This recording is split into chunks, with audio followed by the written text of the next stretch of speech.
One of the victims who survived Ethan Couch's drunk driving crash wants to use the boy's affluenza defense against him in a lawsuit. A juvenile court judge only sentenced Couch to probation for killing 4 people. The lawsuit wants Couch's psychiatrist to testify and give up all of his records and notes on Couch's treatment. Laurie Berger first on Fox 4 News with what the judge decided this afternoon.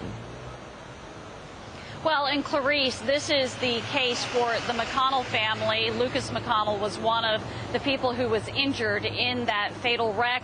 And this is the only case that's going to trial. They're the only family suing in court. The others have settled. And as you said, they want to be able to interview Ethan Couch. They want the psychologist, the one who coined that affluenza defense, to testify, and they want his records. And today, what happened at this hearing, his attorneys, Ethan Couch's lawyers, came to court fighting those requests.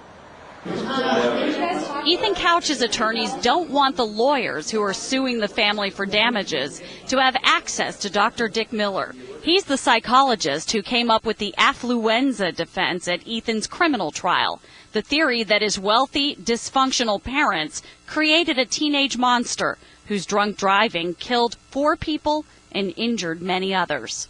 Our position is that because this particular testimony was discussed in open court, the genie's out of the bottle, and there's no way to get it back in. Couch's attorneys say because the testimony was heard in juvenile court, it should not be used in a civil trial. The judge didn't rule on that, but he did say the attorneys cannot talk to Ethan while he's still in rehab at the Vernon State Hospital near Wichita Falls.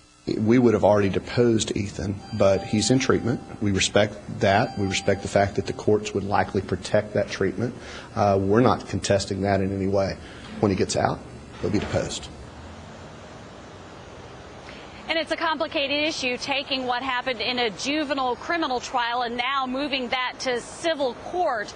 The judge today took 2 of the issues under advisement, the testimony from Dr. Miller and also the issue of whether he will have to produce his records. Those are things that the judge wanted to think about, to do some research on, and then to produce a ruling in writing. Clarice? Okay, so that is still going to take some time, but Laura, it's understood that juvenile court has different rules. What are Ethan Couch's attorneys arguing to try to keep the information private? Well, the entire premise of the juvenile court and their philosophy and the rules is that there shouldn't be a stigma for essentially a child, and that's what they consider Ethan.